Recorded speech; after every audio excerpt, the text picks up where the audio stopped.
across the South Coast, live from Solent University. You're listening to Solent Sports News. Good afternoon, it's 3 o'clock. I'm Josh Cole and these are your Solent Sports News headlines. Day 1 of Test 1 in the Ashes concluded this morning and it's England who lead by 42 runs. Our cricket correspondent Ben Breeze is here with us. Ben, what happened this morning between Australia and England? Yes, good afternoon everyone. With day 1 of the Ashes wrapped with just 300 runs scored by both teams and 19 wickets falling, it is all to play for in day 2. In today's test, the two standouts were Mitchell Starc for Australia, taking a career best 7 for 58, and in the England corner it was Ben Stokes who led the charge once again, taking 5 for 23.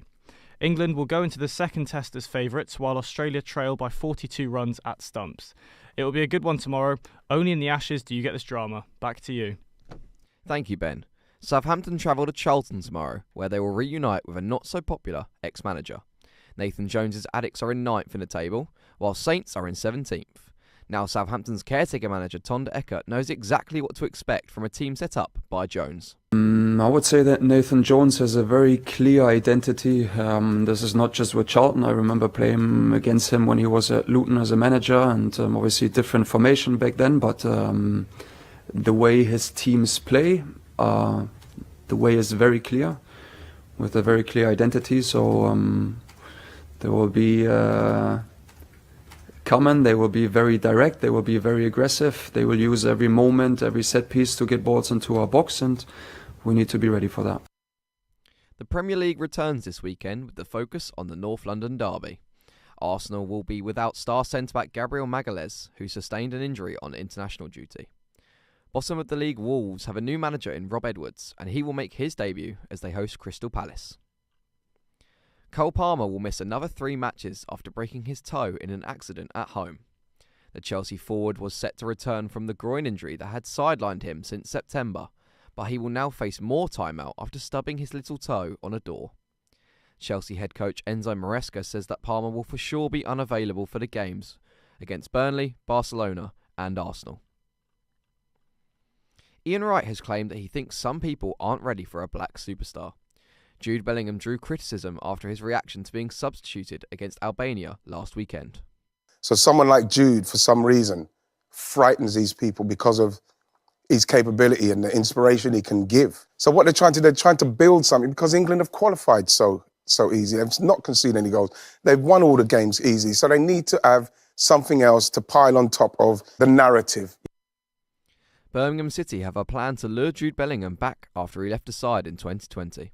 A new 62,000-seater stadium is in the works for the Midland side, which will be amongst the largest grounds in England. Birmingham's chairman David Wagner hopes these plans could attract the Real Madrid star back to England. If we can provide him a platform to achieve his full potential, well then, that's a great story. It's a great coming home story. It's a great Birmingham story.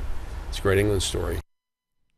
2 Southampton players featured in Ireland's recent qualification matches for the World Cup. Finn Azaz and Ryan Manning were key components in the Irish victories. They will now play the Czech Republic in the playoff semi-finals and then either Denmark or North Macedonia in the final. Romeo Akachukwu, an Ireland under-21 player, says what inspires him from watching the Irish first team triumph.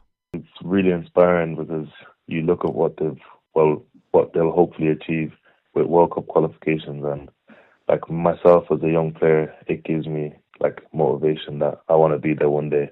And obviously right now I'm with Ireland 21, so obviously I have in the back of my head that the next step is first team. For the first time in 3 academic years, a Solent University football team beat University of Southampton. The Solent Threes picked up their first 3 points of the season on Wednesday, and Threes manager Callum Locke described just how much it meant to him and his side. I just feel whenever that game happens, there's always something on the line. Everyone wants to go and beat the other team in the city. Everyone wants to go in and put their stamp on it, and fortunately we were able to do that. The F1 Circus heads to Las Vegas this weekend and it's already underway. Practice began in the early hours this morning and our F1 correspondent James Mann can bring us up to speed. Thank you, Josh. Free practice 1 and 2 took place this morning, with Leclerc fastest in FP1 whilst Norris led the field in FP2.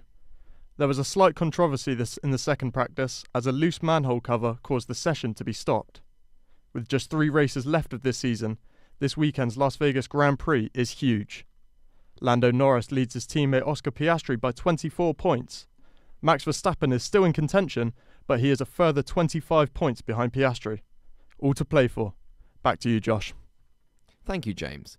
Toto Wolff has sold 15% of his shareholdings in the Mercedes Formula One team to American billionaire George Kurtz. The deal values Mercedes F1 at £4.6 billion, which is a record high for an F1 team. Wolff, who will net £230 million from the deal, will stay on as team principal and CEO. Sky Sports have recently faced backlash after trialling a new social media page known as Halo. The idea was to appeal to a female audience, but according to fans, Sky have got it wrong. We will have the full story for you later on, but for now, here is a little preview.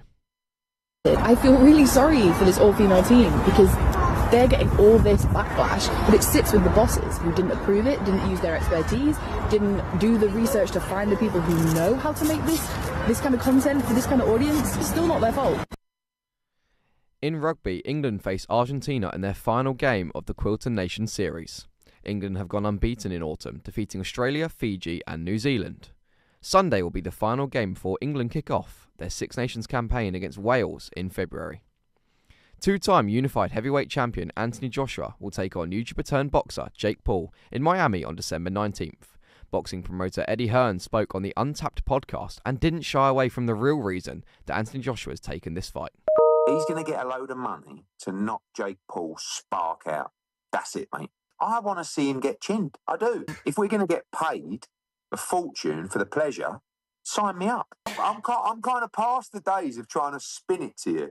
Better off saying to the why are you doing this? For the money.